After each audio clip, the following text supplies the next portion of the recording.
Donc nous revoilà pour essayer de regarder ensemble plus en détail ces différentes représentations. Vous avez reconnu sur ce cratère Médée en train de fuir, que l'on reconnaît facilement parce qu'on voit les serpents. On sait qu'elle a fui sur un char tiré par un serpent, donc ça c'était assez facile. De plus, nous voyons ici la couronne de Médée, son sceptre, et puis les roues du char ici.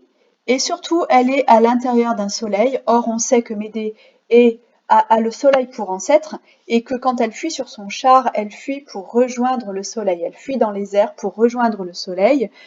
C'est peut-être aussi une allusion au fait qu'elle a brûlé, donc avec le feu, le royaume de Jason. On reconnaît ici les deux enfants morts, d'accord?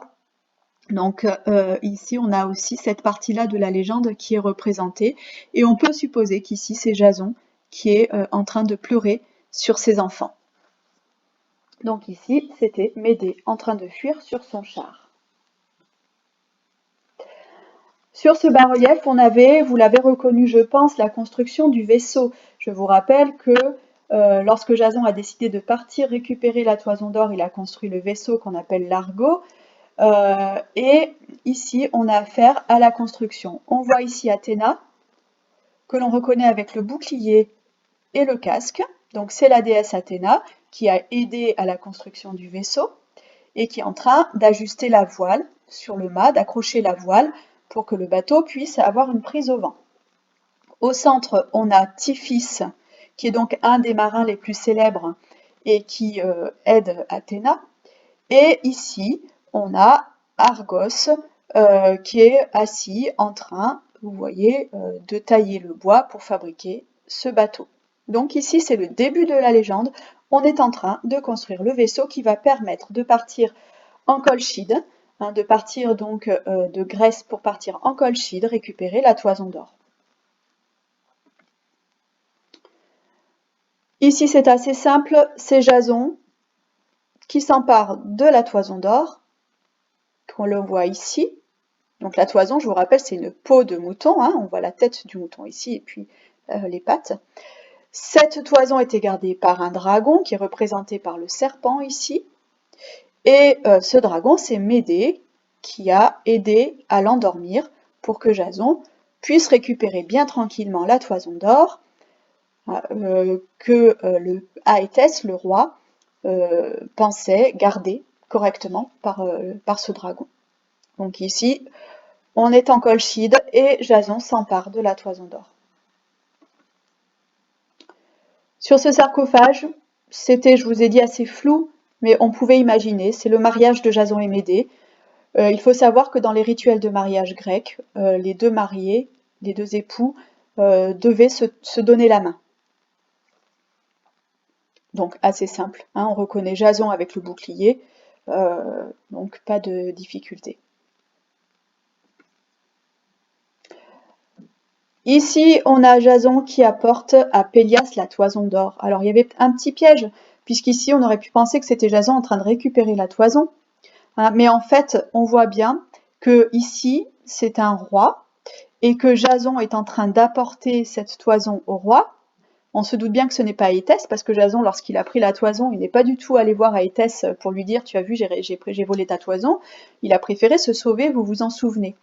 Et surtout, on voit ici ce personnage qui est peut-être la victoire. Je vous avais déjà dit à plusieurs reprises que le personnage de la victoire, il est représenté avec des ailes, très souvent, et on le voit en train de couronner, ici, le personnage de Jason. Donc en fait, on fait allusion au fait qu'en rapportant la toison d'or à Pélias, Jason, normalement, devait récupérer sa couronne et récupérer son trône, ce que Pélias va lui refuser. C'était assez simple ici, je pense que c'était une des plus faciles, c'est Médée qui prépare sa vengeance contre Pélias, puisque vous vous souvenez, elle fait croire qu'elle est capable de redonner la jeunesse en vous découpant en morceaux et en vous trempant dans une grosse marmite où elle met des herbes magiques avec des formules magiques, et pour prouver qu'elle était capable de le faire, elle a pris un vieux mouton qu'elle a découpé, qu'elle a mis dans la marmite et qu'elle a fait ressortir sous la forme d'un jeune mouton. Et là-dessus, les filles de Pélias se sont dit, bien, on va lui demander de faire pareil avec notre père, de le découper en morceaux et de le rajeunir. Donc on voit ici Pélias, Médée, et le vieux mouton qu'elle met dans sa marmite. Ici, on avait en fait les dons des enfants à Créuse. Vous vous souvenez que les deux enfants vont apporter à Créuse la tunique, la fameuse tunique qui va prendre feu sur le personnage de Créuse et qui va donc la faire mourir.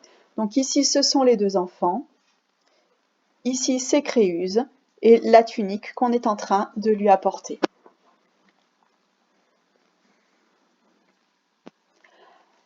Alors ici, c'était assez facile. On a les deux enfants qui sont ici et Médée.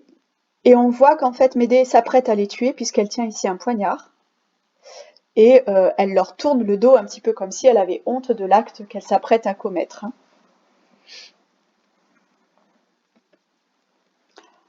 Alors évidemment, là, vous avez trouvé, c'est Médée qui vient de tuer ses enfants, puisqu'elle a le poignard à la main, et les enfants ici qui sont donc assassinés, Jason qui vient de les découvrir. Et on voit ici les serpents et la roue du char. Médée est en train de s'enfuir, rejoindre le soleil. Elle a terminé son acte, elle a terminé sa vengeance, et elle rejoint le ciel.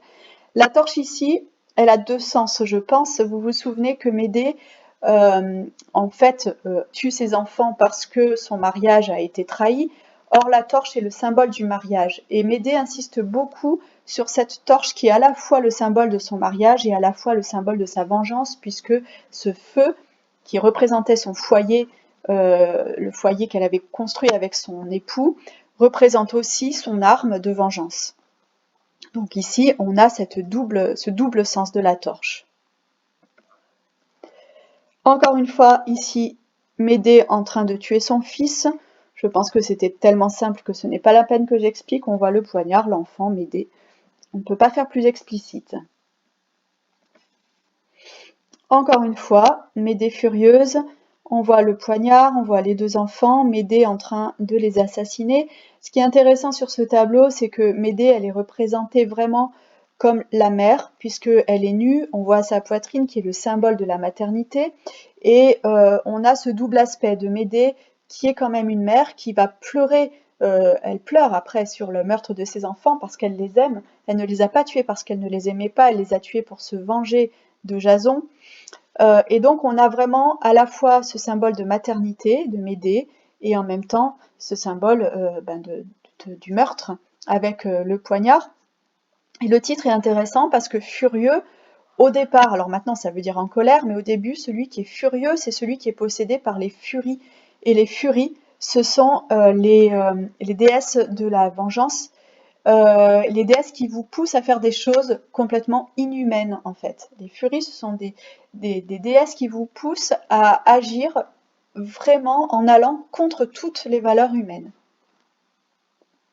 Et contre lesquelles on ne peut rien en plus.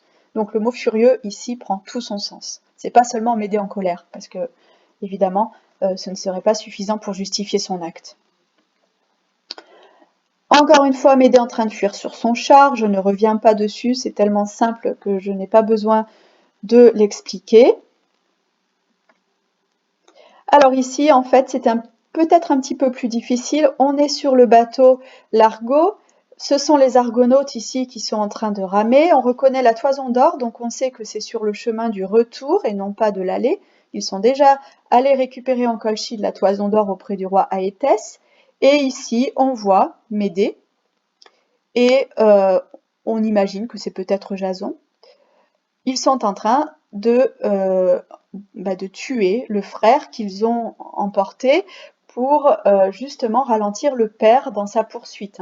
Ils se sont dit que s'ils emportaient le frère, ils allaient ensuite le découper en morceaux, le jeter à la mer, et ils savaient que le père voudrait récupérer les morceaux de son propre fils pour l'enterrer, puisque ne pas enterrer un mort dans l'Antiquité, c'est quelque chose d'inimaginable, puisqu'on le prive du repos du mort et que son âme est destinée à errer.